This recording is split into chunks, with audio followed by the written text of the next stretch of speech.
It's hard for women to let go because women have generally been taught that the home is a reflection of them and their value as a woman. And so women care more about it because their value is tied to it. Today's guest is Dr. Julie Hanks, and Julie has been such an important voice in the space of female empowerment. Today, we're really diving into the idea of overwhelm in women, what it is, why it's there, and most importantly, what we do about it. Dr. Julie Hanks is a PhD and licensed clinical social worker. She's also a licensed psychotherapist, content creator, author of 2 books, The Burnout Cure and The Assertiveness Guide for Women, and the host of her own podcast, Ask Dr. Julie. With nearly 30 years of experience, Dr. Hanks is passionate about helping women of all ages step into their power and create a life they love. If you have ever felt overwhelmed, or if you felt like you are just on the edge of burning out, or maybe you just know you're deep in the thick of burnout, listen to this episode as we go through exactly what steps we can take to climb our way back out of it. You matter, and you deserve to get your needs met just as much as anybody else. And you don't have to prove your worth. Like, it exists, and so now what do you want to do?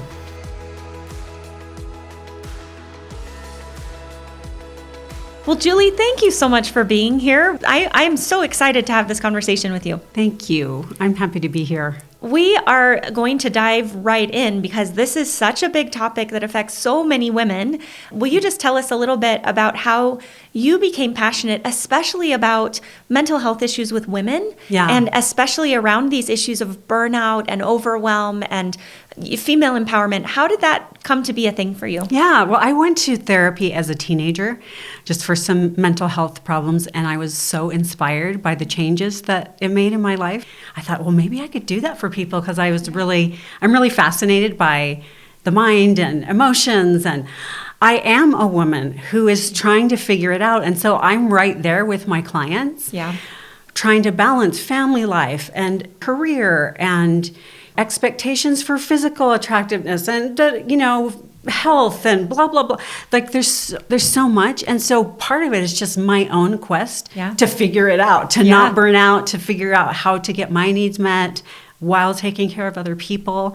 So it's very personal for me. Yeah, that's so wonderful. Well, I told you, Julie, before this, that this is actually just like for me. a therapy session without being a therapy session. Exactly. This is my own personal episode, but I really think it affects so many different people. It will resonate with a lot of people. So tell us first about your book and about the journey that you went on to write that and helping people through burnout. Yeah. So the book is The Burnout Cure, and it seems like I wrote it forever ago, but it was after a decade of speaking to women's groups, and I surveyed them, and then also I was working with a lot of women in my clinical practice. And so the book has themes of the women that I was working with and kind of how to prevent instead of just deal with it once you get there. Like, what can you do to take care of yourself? So I'm really big into self-care. Yeah, I love that. Me too.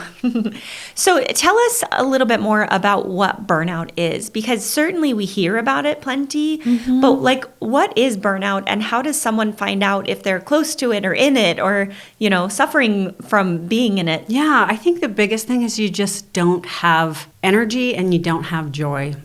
There's a lot of overlap with depression and with burnout, but it's just like you don't feel like yourself, Yeah. Do you think it tends to have a slow ramp up, or do you feel like it's sort of keeping it together, and then someone suddenly realizes like it's all falling apart? What's your experience been? It can be either. It can, sometimes you go through a big life transition, maybe having a baby or getting divorced or having the death, and that can it's just like I'm overwhelmed with what life is presenting. And so it's when your coping skills are overwhelmed by whatever you're dealing with. Yeah. Why does it matter if we're in burnout? Like, what are the negative repercussions you see of being in burnout? I think as women, so much we have this mentality of like, just push through, like, just keep going, right? Yeah. Like, why not just keep going through burnout? Or can you? No, you can't. You'll eventually hit a wall, right? Yeah. You know that it's like your body will just start shutting down in some way to protect you. You'll have physical symptoms.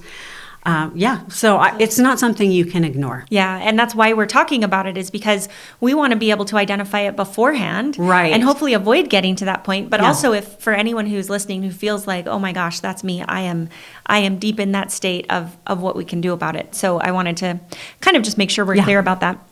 So as women, I feel like we are set up for this impossible equation, right? You mentioned just a couple of them, this idea of body image and aesthetics of like, I want to look a certain way, but also I want to be a good mom, and also I want to be a good neighbor, and I want to take good care of myself, so I should walk and drink water and exercise and eat all the protein. And like, how is this a winnable equation? I think for a lot of people, it can feel like it's setting us up for failure, because if we try to do all the things, then we're going to burn out. But if we don't try to do all the things, then we're going to be super unhealthy. So how do we even begin to make sense of this expectation that's put on women to, and I didn't even mention the mental burden of running a household, that whether you're full-time working or not. And taking care of aging parents. Yes. And like, on. On and on. Yeah. Church service. Yeah. There just so many expectations. And employment, professional development. And exactly. Yeah. So how do we even begin with what seems like kind of an unfair equation, like an unwinnable game? I think the first step is to recognize that the expectations are impossible, and that we don't even have to try to meet them all. Yeah. So how then does someone take that step? Because we can say that, and I think that resonates with a lot of us, because we're like, well, of course, because it's never going to happen. But there's still that. Well, yeah, and then there's that, well, what really essential thing do I let go of? My health? No, I'm supposed to put my own oxygen mask on first, right? Right. Well, my kids? Well, I can't let go of them. Well, my parents? Well, I can't do that. Yeah. So how do people figure out what are the things that you keep striving to keep on your plate, keeping the balls in the air? Which ones are the things that I keep juggling, and which ones are the things that I do allow to drop? I think that is a constant internal conversation that can change. But what this is an opportunity to clarify your values. Yeah. Your values, not society's values. Yeah. Right? So taking care of your health, like what do you value about your health? Mm-hmm. It may be, okay, right now I'm going to focus on exercising 3 times a week. But it doesn't have to be, and eating X amount of protein, and drinking water, and and weight training. And like sometimes it's just, okay, what do I want to focus on right now? Yeah. My value is health, and I'm going to express it through exercising 3 times a week. That's what I'm going to focus on. So really taking the value. I value connection. The behavior that's going to look like is I'm going to take care of my children's needs. Yeah. This is a chance for women to decide what matters to us, not what has been put on us. So it actually requires, in some ways, more work. Yeah. But the freedom that comes with it of saying what you're going to let go of. Or maybe I don't have a lot of time for friendships because I have an aging parent. And recognizing that we just have to, like, what do we value most? And then how are we going to express that value in our lives at any given time? The second thing is recognizing, as humans, we have limitations. And that's normal and that's okay. And we need to kind of accept that the expectations are unrealistic and that we have limitations. Right. Whether we want it to be true or not, the fact is that we only have a certain capacity. Right. So talk to us about where some of these pressures come from, because I think that's one of the difficult parts. Is I see this in my patients a lot, where they will come with a list of things that they heard somewhere were what they should be doing, and they're not wrong. Yeah. It's not often things that are way off the mark. They're legitimate things that would be good for them, but they come kind of with this pile of expectations of like, I just don't know how to put all these pieces together. Yeah. So I think sometimes those pressures can come from places like social media, but sometimes they come from other directions. Where do you see these pressures coming from that make us feel like I have to do all of these things? Some of it is community and culture. Some of it might be church community.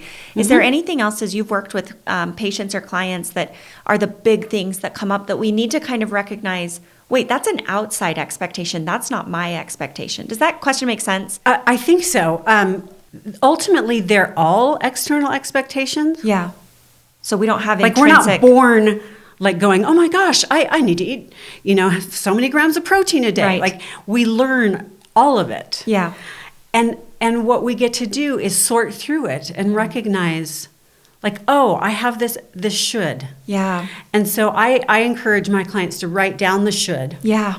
And then write down the origin. Yeah. Where is this from? Okay, this is from social media. This is from grandma who said, I was getting chubby as a teenager. Or this is from, my parents, or this is from my partner, or social media, or whoever. And then, like, what's realistic in the third column? Yeah. What do you really want to believe? Yeah. Right? Like, I should exercise 7 days a week. Well, it's not realistic, but maybe 3. I can do that. I should be with my child 24/7. Where'd that come from, right? Yeah, and where'd that come from? And then I want to be with my kid more often than not. Yeah. Okay, I can do that. And kind of like dissecting those shoulds into more realistic, I actually really don't want to be with my child 24/7. Yeah. And I think they could benefit from being with other people. Yeah. And kind of deconstructing those shoulds or those beliefs. Yeah. Gosh, I feel like that exercise alone is gold. Yeah. I mean, you think about all of the things that stress us out, and that's kind of where my question was coming from, is we feel like our home should look a certain way. And Instagram, you see online, or even you go to neighbors' homes and you look and they're like so beautifully decorated, and then feel like, oh, okay, I should do that. I should update because mine is a little out of date now, or I should, wear a certain thing, or I should do my face a certain way, much less health and all of the other things. So I love that exercise a lot. What's helped me is, instead of to go, I should, to go, I'm inspired by that. I would love to have a home that was really cohesive and felt like that. Then what's one step I can take toward that? Or, wow, she's so healthy, or she's so compassionate and patient with her kids. I'm inspired by that. What's one step I can take to become more patient with my child? Yeah. You're looking at their strength, but you're not looking at your strength, right? It's a different context. Yeah. I am not a good housekeeper, homemaker. That's I'm not crafty. I don't you know what I mean? Yeah, not your thing. And I run a business. Yeah. And I do that really well. So, yeah. But I can look at people who are really beautiful homemakers and create an environment. I have a sister-in-law who she just shines, gathering people, and I can be inspired by that without feeling shame that I'm not good enough. Yeah. I go, gosh, she's so good at that. What can I learn? And be curious about it instead of beating yourself up with it. Yeah. You know what I mean? I do. Yeah, I really love that. I think one of the things I thought of as you were talking is, I feel like I'm down on social media today, but I think one of the things that's so difficult as women is finding space in our brain to even do any of this, right? To even stop and think what does inspire me, or why am I doing this? Or where is that coming from, that expectation? Yeah.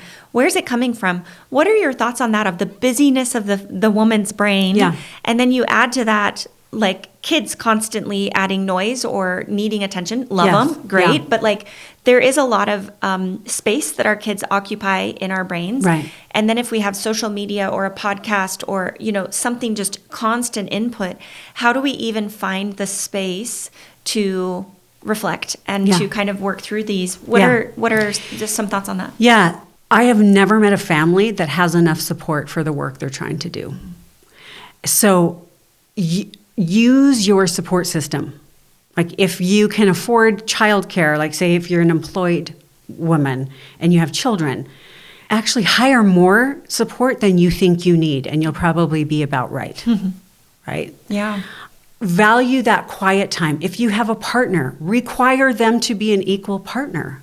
So you're not carrying all the mental load and the invisible labor. Yeah. Use the support that you have. So often we think, oh, well, I should be able to do it all. That's another should, right? And if you have the support, if you have resources, financial resources, relationship resources, use those relationships to take care of yourself.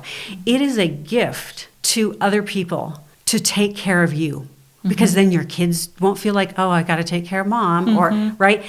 People think they're being so selfless, but then they actually become a burden because they get sick, they get a mental health issue, burnout, whatever it is.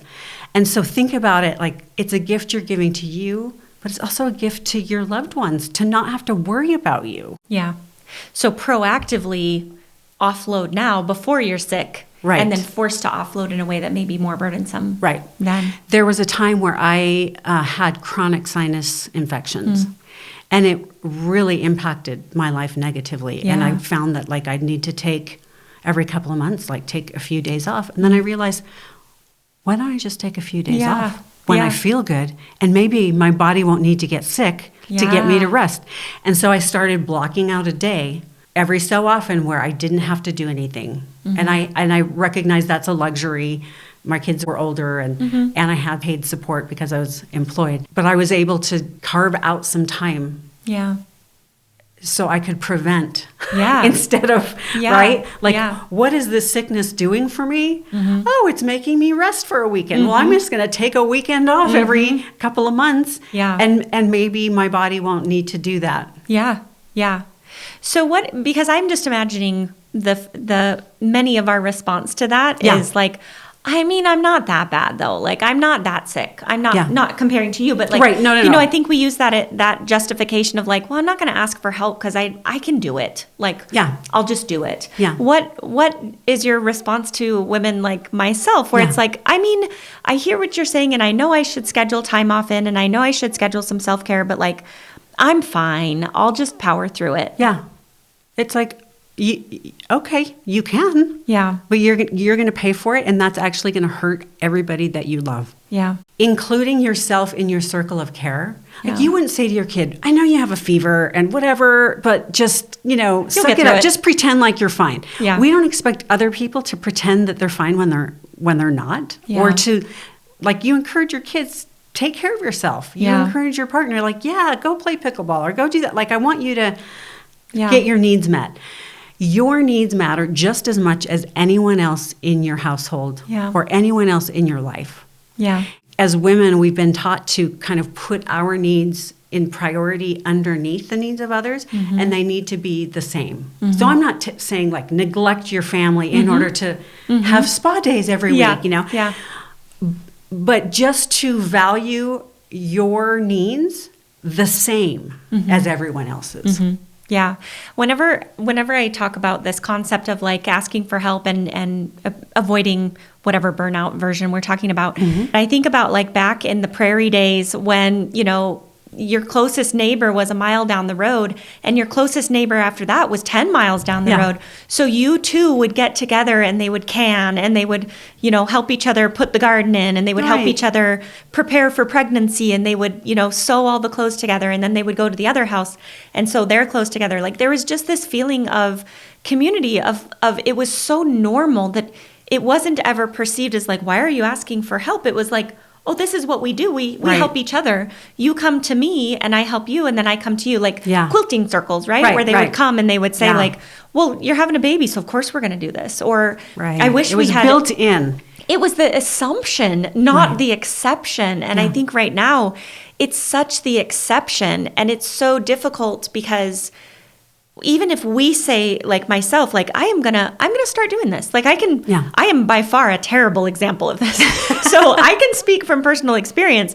What it feels like is I'm gonna have to pay for it. So if I ask for help, I'm still gonna have to pay for it. I'm gonna have to catch up on the thing that I was getting a break from. If I take a break for myself, then I'm still gonna have to come back around. What are your thoughts about that? Let's talk about an example.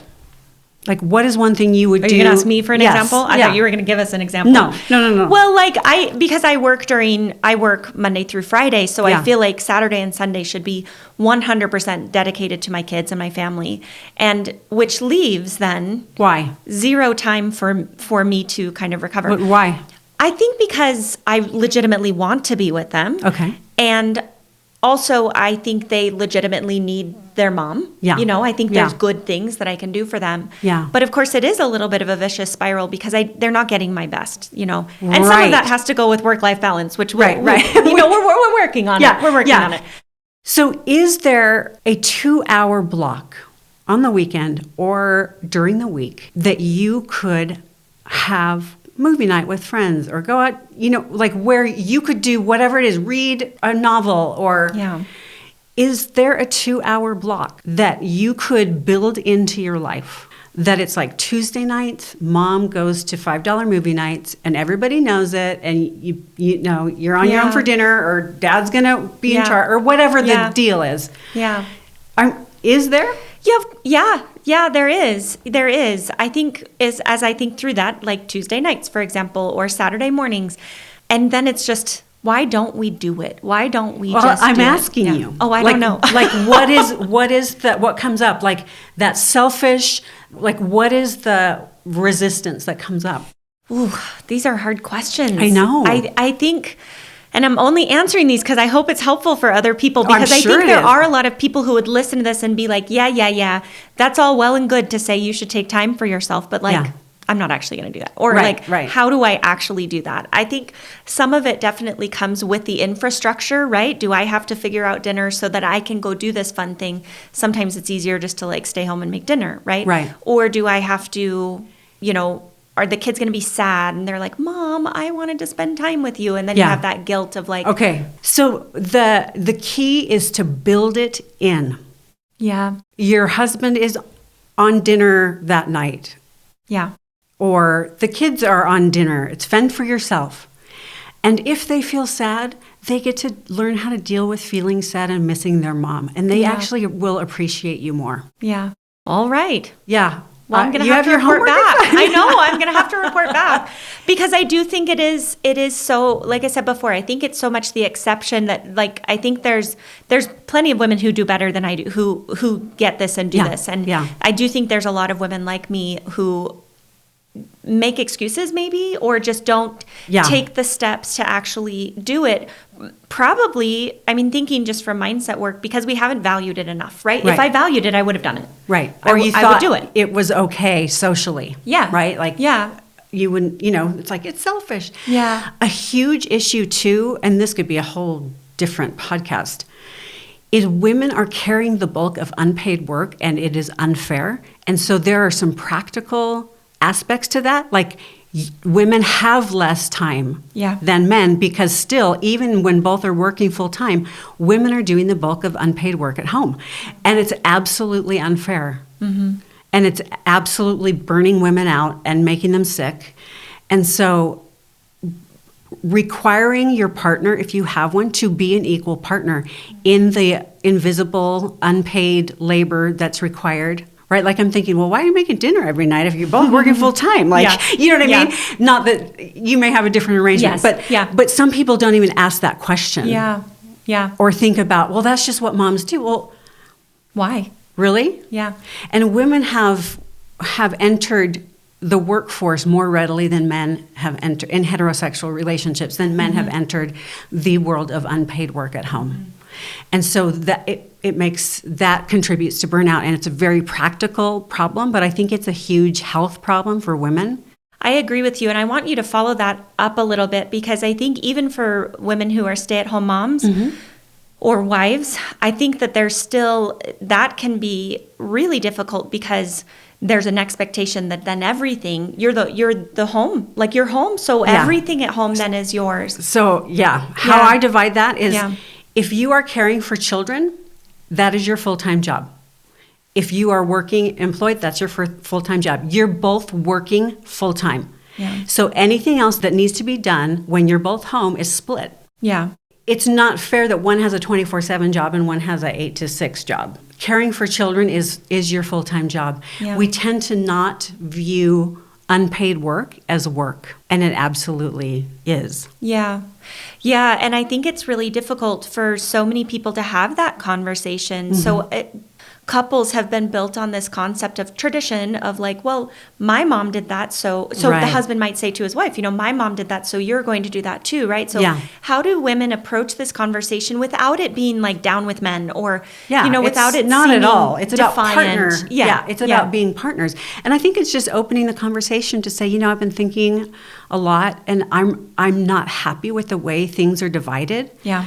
I'm feeling overwhelmed, and I'm wondering if we can have a conversation about maybe like who's doing what, and maybe we could rebalance this. Yeah. There's a book called Fair Play that has a card deck where you actually physically divide the cards. Oh, interesting. And you talk like whoever holds the cards for that is entirely in charge of that. One of the problems is men often go, well, just tell me what to do. Yeah. And they think that the execution is doing the thing, but there's the conception, planning, and execution. So that's just only one. Actually, doing the thing is only a third of the work. Yeah. Right. And so often they'll ask, well, just tell me what to do. And so if that happens, it's like, well, let's sit down and what are you willing to take on as the conception, planning, and execution? Yeah. Like pick two things and just start there. But the book Fair Play, I highly recommend. But it's important to not go, you don't do anything around here. You don't, right? I'm overwhelmed. I would like to have a conversation about redistributing some of this because I feel overwhelmed. And yes, and along those lines, because these are things that come up, right? These are things that any practitioner who talks to women, like these are things that come up. And the statements that I hear coming up with women are frequently like, well, but I don't want to burden him, or I don't want to make him feel bad. I think oftentimes there's this hesitance to bring it up. On the flip side, I think sometimes there can be some control struggles from the woman's side, from either side really, but from the woman's side that says like, okay, I want you to take this task off my plate. I want this to be your card, right? Yeah. But also I want you to do it exactly how I think you should do it. I think sometimes men are willing to do it and they want to do it the way that they think they should do it. So talk about that sort of dynamic of coming to some sort of resolution with that. Yeah. So what you do is talk about what a reasonable standard of care is. Mm-hmm. For that job. Mm-hmm. So what does cleaning the bathroom mean? And one person may need to lower their expectations and one may need to raise their expectations. But you decide together what done means for that job. Mm-hmm. Hey friends, I have something really exciting to share. Uplift for Her will be at the upcoming Be Healthy Utah conference on April 11th and 12th. We'll have a booth where you can stop by and meet our team, and I'll also get to be one of their expert speakers on Saturday, April 12th. I would love to see you there and meet you in person. I've loved going to this conference. It's packed full of vendors, all focused on integrative health and wellness. There are always really great speakers, fun freebies, and lots of new brands to discover. And here's something special we're doing just for you. We're offering an exclusive discount on labs and lab reviews, but only for attendees at the show. Plus, stop by our booth and enter to win one of our amazing wellness gift baskets, each valued at over $200. Most of all, this is your chance to connect, learn, and have fun with a like-minded community. Mark your calendar, grab your tickets, and come say hi. We can't wait to see you at Be Healthy Utah at the Mountain America Expo Center in Sandy, Utah on April 11th and 12th. Tickets available on BeHealthyUtah.com. It's hard for women to let go because women have generally been taught that the home is a reflection of them and their value as a woman. I feel like we should put that mic drop, put that in bold neon letters. Yeah. And so women care more about it because their value is tied to it. Now we can talk about how to untie, we can untie that. But it's like, well, my husband doesn't care. Well, of course, he hasn't been taught that his value is associated with the state of his home. That sounds ridiculous. It's like, well, yeah, he doesn't care because it's good enough. Because he doesn't feel responsible and his value is not at stake. Yeah. So why would he, and if you're doing everything already the way you want, why do anything? Yeah. And so I think there's a lot of socialization that goes into it that we need to unlink our value from the cleanliness of our house or the organization. Yeah, it's a tricky issue, but I mean, as I'm just conceptualizing it, when we talk about burnout, it's just this burden, right? The burden is so great that we no longer have enough capacity or fuel to withstand the burden, right? Yeah. Would you define that any differently? No, that's great. So we've really started to break down. We are no longer functional because that burden is so great. Yeah. No one wants that. Yeah. No one wants to feel that way.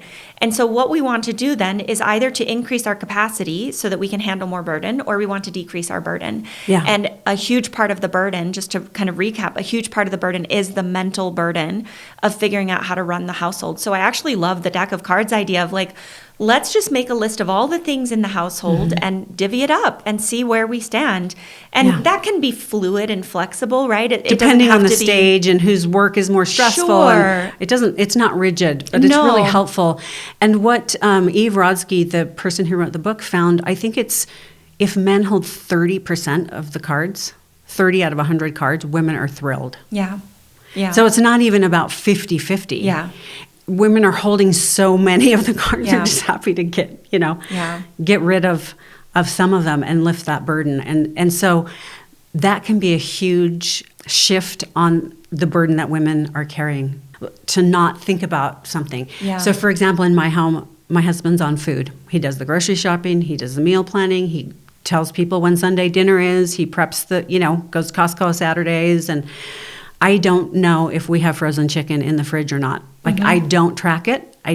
We put we have a list for the grocery store, and we put what we need on it, and he goes and gets it, and I don't have to think about it. So how did that, tell us your story. How did that come about? What happened because I'm assuming it wasn't the default that you got married and that was the assumption. It was not, but I've been challenging the default my whole life. I can't even remember how it came about, but we've had multiple conversations over the years about why is this, like me saying, why is this my responsibility? Yeah. Why, we're both in school and working 2 jobs, and why is and so just kind of asking the why. But I think it was a conversation where it's like, what are 1 or 2 things you could take over? Yeah. Did you get pushback, or was it a conversation that was like, oh, sure, no problem? No. And I don't want to out your husband, but no. I think now that I'm remembering, there was a time where he was unemployed for several months, and I stepped up and was working more than full time. And so he took over a lot of things, and that was just one thing that he just kept, and I never picked it back up. Yeah. Yeah. I always think it's helpful to hear how other people do it. Whatever that thing is, just do life. I think there's so much that we just don't really have an instruction manual for, of how did you guys do that? Like kids with chores and all sorts of things like that. Yeah. It's a ongoing conversation that evolves. Which is okay. Yeah.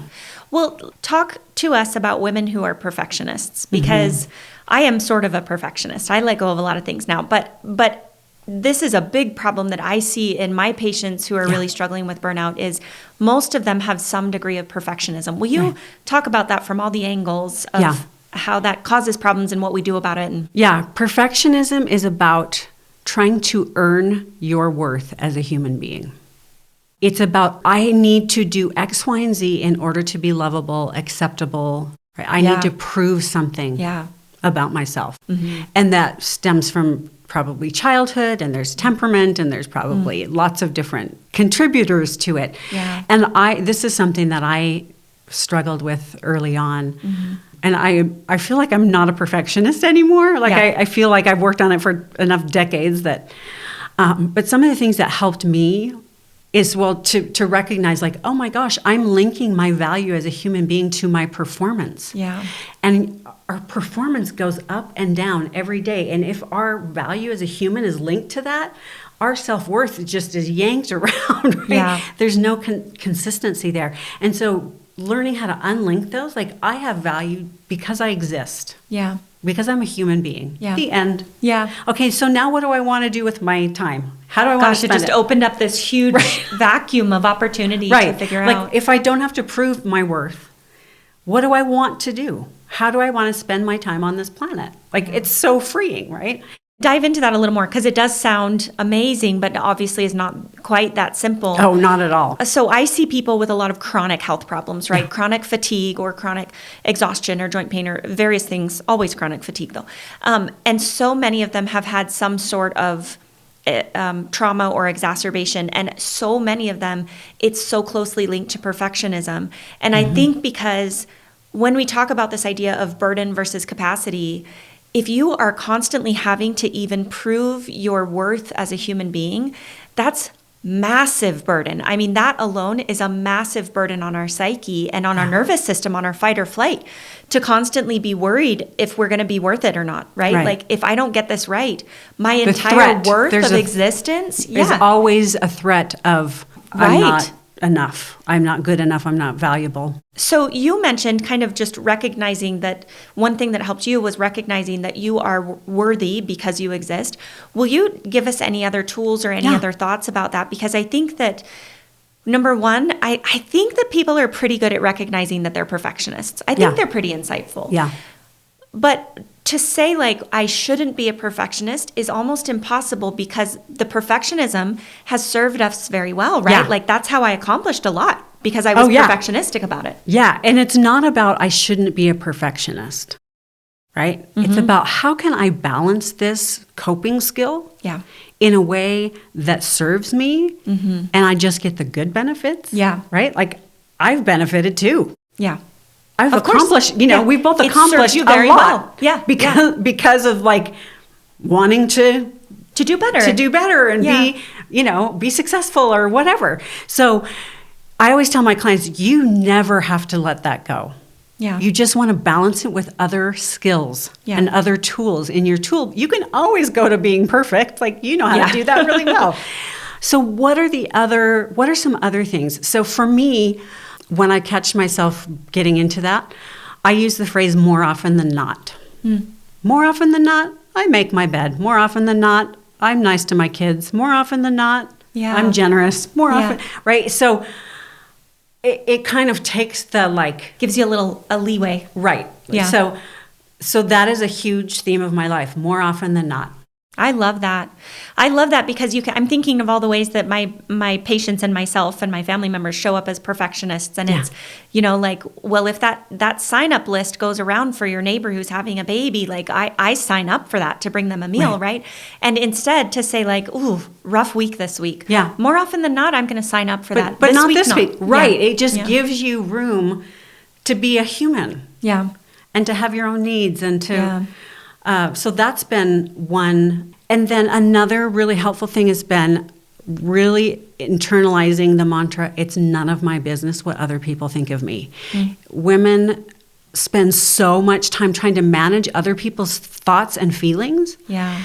And to recognize that's actually not my job. My job is to help my kids regulate themselves. It's not to prevent all pain or to prevent people from thinking X, Y, and Z. So we spend so much time, and I think this contributes to burnout. Yeah. Like, well, I don't want them to think this about me, and I don't want them to feel this, or I don't want my partner to feel sad. It's like, well, your partner's going to feel sad, and what if you let them feel sad, and then you help them work through the sadness instead of trying to prevent or control other people's thoughts and feelings.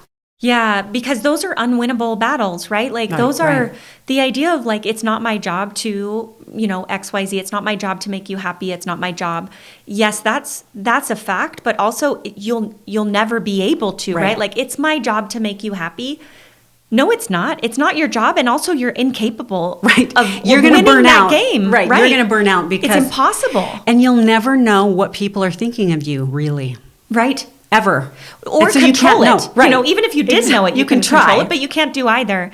So that's kind of what I'm hearing from you. Again, going back to this idea with burnout of burden versus capacity. Yeah. These burdens that are unwinnable are the ones that just sit and spin and consume so much energy in our brains. This idea of perfectionism, the idea of mental burden, trying to control what other people think and feel. I mean, all of these are unwinnable battles, and they're just sitting there consuming energy. They just spin in your mind. Woo. Yeah, I think of like on your cell phone where it says like close some of those apps that like suck up the battery in the background. Like we want to look through our apps. We want to look through the things that we're giving energy to and say that one's sucking up way more energy than it should. We need to turn that app off, and that would be like perfectionism. One other practical strategy is to only have 3 things on your to-do list at any given time.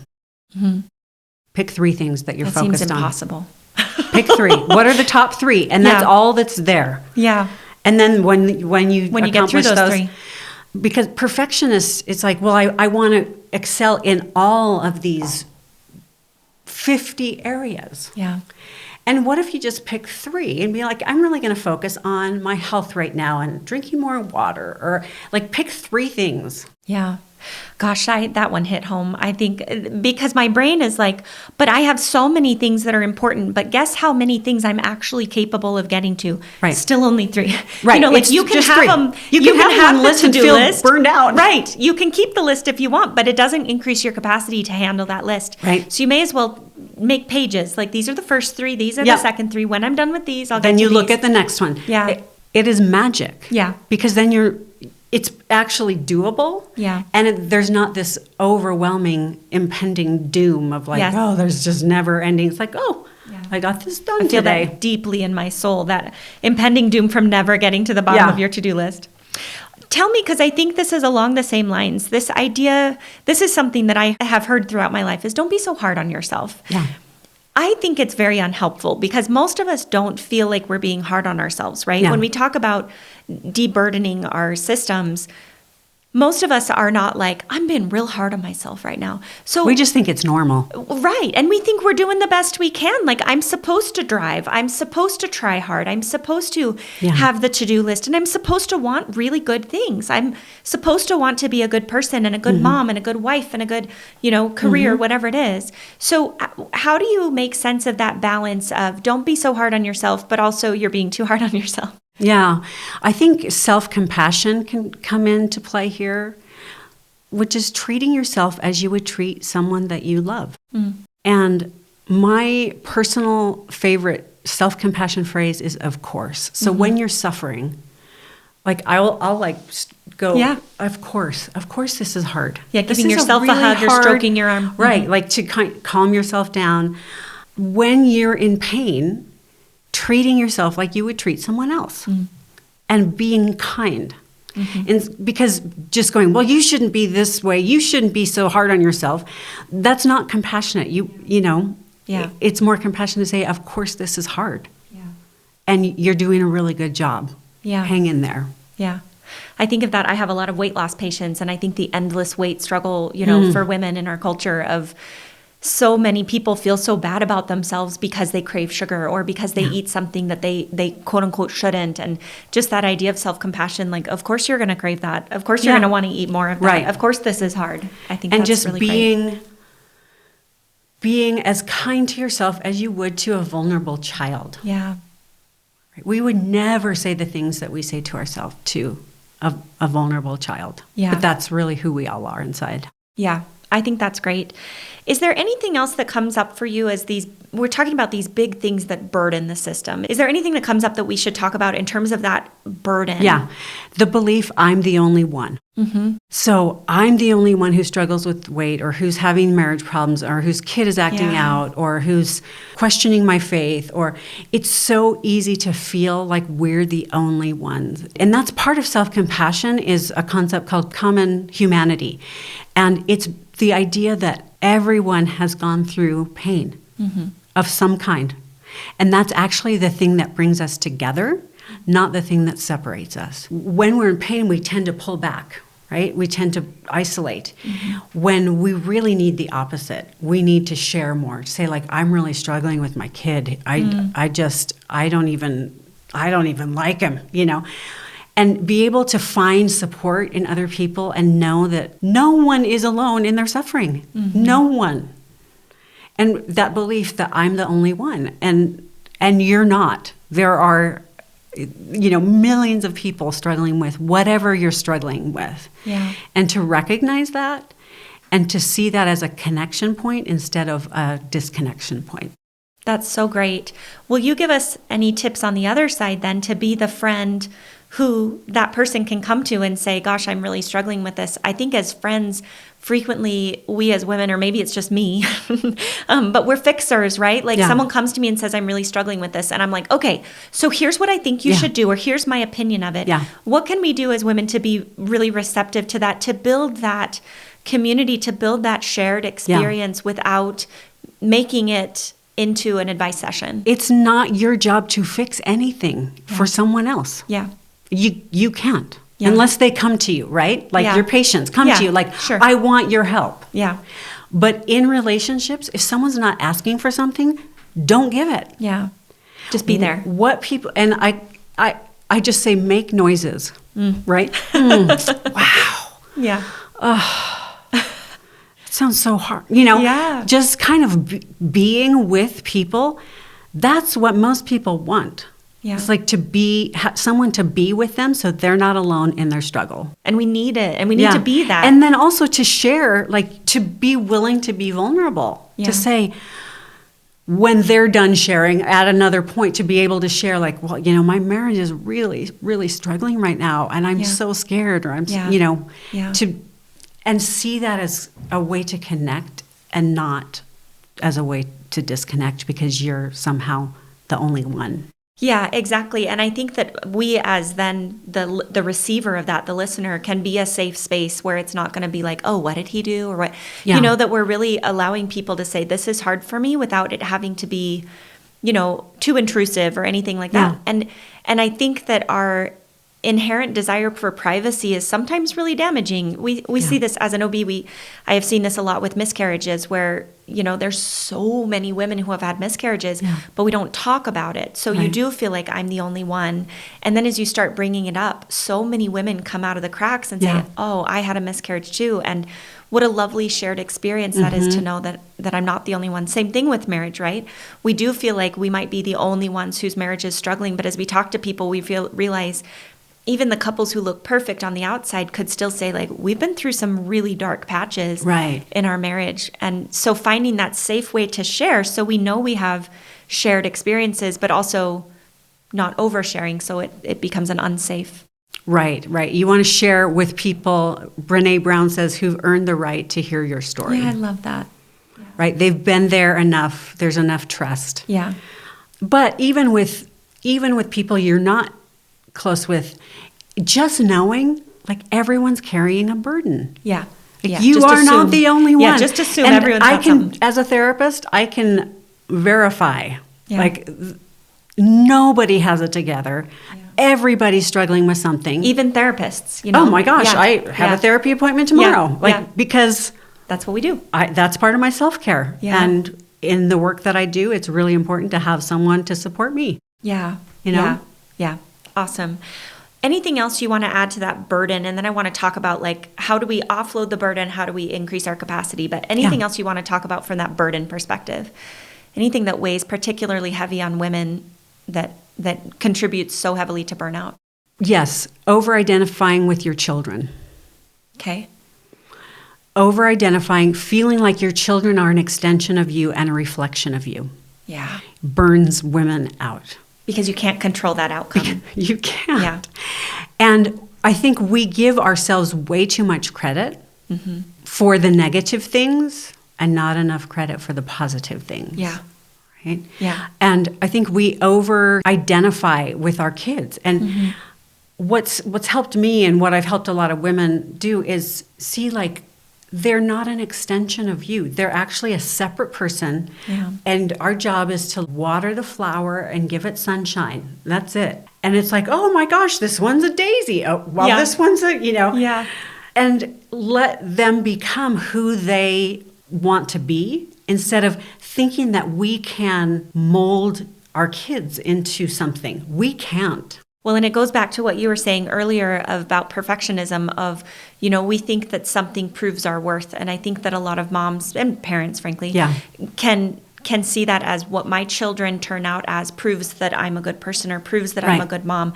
And that's a dangerous game to play. You know, like if they turn out well, then that might work out well for you. Yeah. But if they make decisions that you don't want, then suddenly you've just had your own sense of self eroded. There's nothing left of you. Right. Because it didn't turn out the way that you wanted it to. Right. And then you're really, really flailing and because your value, your value as a human being is at stake. And so unlinking that to your children's behavior, seeing them as separate people, your job is to water and provide sunlight. Yeah. And they grow in the way that they do. Yeah. And like I say, our job is to mess our kids up, but unintentionally. Right? Like we're going to mess our kids up. Yeah. We're going to, because it's just a learning laboratory is all it is. My husband and I joke that we're just going to make a list of the ways that we screw them up as we go, and then they can take that to their therapist when they get older and save them some time. We have lifetime therapy. We're this is how we messed you up. Sorry about that, but go talk to your therapist about it. Because I joke, and of course, no parent wants to do that, but you're going to mess up. Oh yeah, and when they tell you, own it and be like, you are so right. Yeah, I should have. I was so not available during that time. You are absolutely right. If parents would just validate what their kids' experience was, it's so healing. Yeah. Well, so I want to talk a little bit then more about what do we actually do about this. We've talked about some little things along the way. How do you approach this with clients when they come to you and it's obvious, both they and you know that they're suffering from burnout? Are there steps that you go through to kind of figure out what is the path forward to get out of burnout? It's focusing. So I think of relationships as concentric circles. Yeah. Okay. So there's you in the center, and then there's your partner if you have one, and then your kids if you have them, and our close family members and friends and community and church, on out. Mm-hmm. And when you're suffering from burnout, you go to the core. Mm-hmm. It's like you have to be the focus, because you can't serve or give to anybody in the outer circles if the inner circle is, if you're not doing well. Yeah. So it feels really selfish. For a lot of people, they think it's selfish. But it's really about what do you need to thrive? What do you need? I need a break. And most people know what they need, but they just don't know how to ask for it or to get it met, or they don't feel like it's okay to have. Yeah. Or they don't know to claim it for themselves, right? They feel like someone else is supposed to be meeting their needs.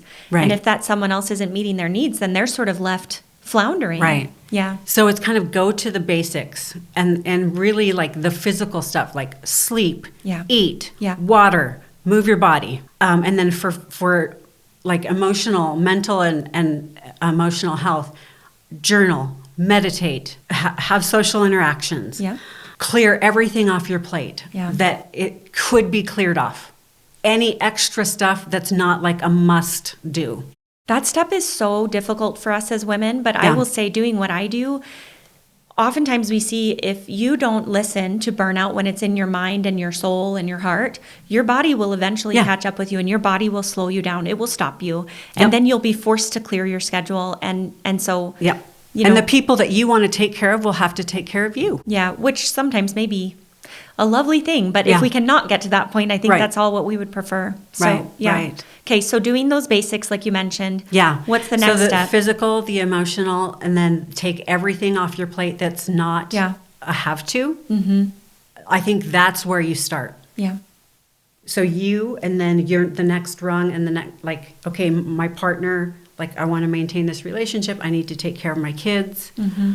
And then building in the support that you need. Mm-hmm. And even if you feel guilty, do it anyway. Mm-hmm. It's a skill. Yeah. It's a skill to be able to ask for help. Yeah. So you've talked about kind of how all of these things then are building our capacity back up. It seems to me that these things that are burdening us, that are the most damaging, are the ones that are just spinning in the background, right? Yeah. Like making meals is a heavy burden as a mom and as having kids. That's a heavy burden. But I think it's not weighing as strongly, as heavily in our psyches, in our nervous systems, as some of these other ones that we talked about earlier, the perfectionism and it's really the things that we are trying to control but aren't ours to control. Yeah. Those are the things that are really going to just burn us to the ground the quickest. Right. How do we start to identify if we have these thought processes or coping strategies that we're using that are just spinning and spinning and spinning? Perfectionism, I think, even just asking someone where is perfectionism showing up here that it's not doing any favors? I think that's pretty easy to identify. But some of these others can be difficult to identify. Is there anything, I know that's kind of a vague question, but is there anything that comes to mind of how do we quiet some of these down? So I think this is relevant to your question, and correct me if I'm wrong. Byron Katie is an author, and she's amazing. And she says there are 3 kinds of business in life. your business, other people's business, and God's business. And God's business is like the unanswerable questions of like, why do tsunamis wipe out villages, or why do bad things happen to good people? So there's God's business, other people's business, and your business. Yeah. And if you stay in your business and get out of other people's business and God's business, that you can have peace. And I use that a lot with clients and with myself. When there's upset, I ask myself, whose business am I in? Oh my gosh, I'm feeling responsible for my sister and my other sister's relationship. Yeah. Is that my business? Nope, not my business. Okay, great. So what do you do? What's the next step to that? Because I think the identifying is a little bit easier, you know, where you say like, oh, darn it, like that's not really my business. Yeah. But then the what to do about it is so hard, because we want to help. We feel it's like more that's what a good not thing. to do. Yeah, tell us more. So one big skill is get out of triangles. Get out of being the middleman in relationships and direct people to each other. So for example, a lot of parents will talk to their adult children about their marriage. That's not your parents' marriage is not your business. So you stop talking to your parents about their marriage. You say, sounds like, Dad, that you need to talk to Mom, and I'm not willing to have this conversation with you. Yeah. So a lot of this is about stopping doing things that you're doing. Yeah. Not all of it, but some of it is like, get out of those. Just don't do it. Get out of other people's business. Yeah. Stop having, it's okay to say, I'm not willing to have this conversation. I think you need to talk to so-and-so. Yeah. And not taking on other people's emotional burdens that are not yours. Yeah. Empathy is different. Being with someone in their pain is different than putting their issue in your backpack and carrying it around. Yeah. Yeah, I think that's so good. And I think we can do this. Like, I think a therapist can help us do this, right? Like, for sure. Seeing a therapist can be really beneficial, but I think we can get started on our own to say, is this my business? No, this is not my business. What am I trying to do here? And instead then turning it to labels, like, I feel sad that this is happening. I feel mad that this is happening to them. This isn't fair that it's happening. Like, just sort of giving it space to feel what we're feeling, but still not our job. Yeah. Still not our job to do something about it. And it can be really helpful to kind of draw two circles and go like, things I can control, things I can't control. It's really, what's my business, what's not my business, right? Using that framework, but kind of what's in my control, what's out. And other people's business and God's business are out of your control. Yeah. But the only thing you can control is your business. Yeah. And people's perception of us, like you said earlier. That's not our business. Not our business. Yeah. It's happening in them, Yeah. and it's not something we can control. And of course we want to control it, because no one wants to be perceived badly. Right. But it's still... Love me. Yeah, it still doesn't make it controllable just because we want to control it. And it takes away from our own peace. Yeah, and it consumes so much mental energy. Yeah. And even trying to keep other people happy. Yeah. Like, it is not our job to keep our kids happy. No. And that's as much as their we want business. To. Yeah. Like, their emotional life is their business. It's our business to teach them skills to manage emotions, not to manage their emotions. Yeah. And then to be their biggest cheerleaders. Yeah. You know, say, you've got this. You can do this. Yeah. Yeah. Well, this is such a good conversation. I feel like I could keep talking forever. I do want to draw people's attention to your website, because you have a really good free resource on there talking about signs of a healthy self. Oh, and I love that. I'm just going to share some of these because I think they're so great. I consider the opinions of others, but I make the final decision in my life. I'm generally aware of my thoughts, feelings, needs, and wants. I allow others to think and feel differently than I do. Yep. I have a clear sense of priorities and preferences and can clearly express them. I can empathize with others without taking on their burdens. I can be flexible when things don't go as planned. This is just a really great thought exercise to say, like, am I doing these things that are going to keep me in this really healthy pattern? Yeah. So I guess I'll just finish with, is there anything any final message you want to share with the women who are listening of burnout and just staying in this, keeping that in balance of the burden and having the capacity to be resilient and really just to be healthy? Yeah, just that you matter and you deserve to get your needs met just as much as anybody else. And you don't have to prove your worth. Like, it exists, and so now what do you want to do? Yeah. Gosh, I wish we could wave a magic wand and have that be just deeply internalized in the hearts of all women everywhere, because it's so true, and yet it's so difficult for some of us. It's a process. Really believe these that. are skills that we're talking about today that take practice. But I think for any of us with daughters, like, there's no other message that you would want your daughters to internalize that you've already gotten it. You've already matter. Yeah. There's you nothing exist. from here The on end. out that you ever have to do to matter more or matter less. Yeah. You've nailed it. You matter. And speaking of daughters, when I was growing up, my goal was to live the kind of adult life where my daughters were excited to grow up. Yeah.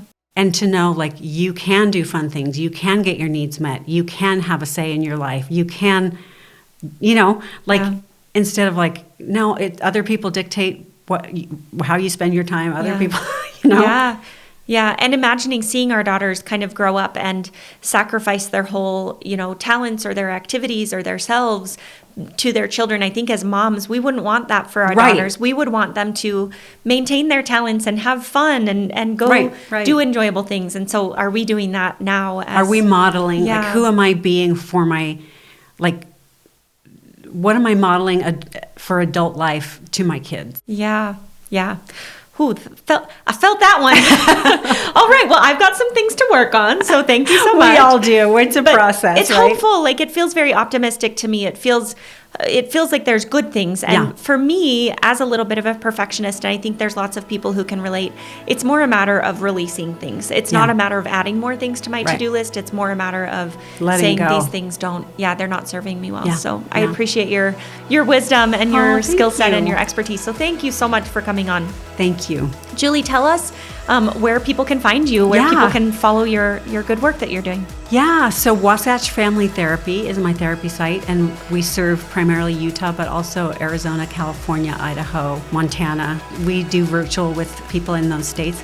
And then drjuliehanks.com. There are lots of resources. And then on social media at Dr. Julie Hanks.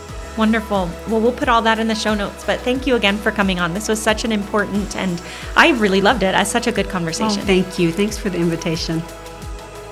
Thank you so much for tuning in to today's episode. A huge thank you to our guest for sharing their insights and time with us. We are grateful for the incredible support from our sponsors and to all of you listening. We couldn't do this without you. If you enjoyed this episode, please consider subscribing on your favorite platform. You can find us on our website, upliftforher.com, YouTube, Apple Podcasts, Spotify, or wherever you love to listen. And if you found value here today, please share this episode with someone who would benefit from it. Leave us a comment or give us a review. It really helps us reach more listeners like you. Thank you for being part of our community. Stay tuned for our next episode. Lastly, this information is for educational purposes only and not intended to be medical advice.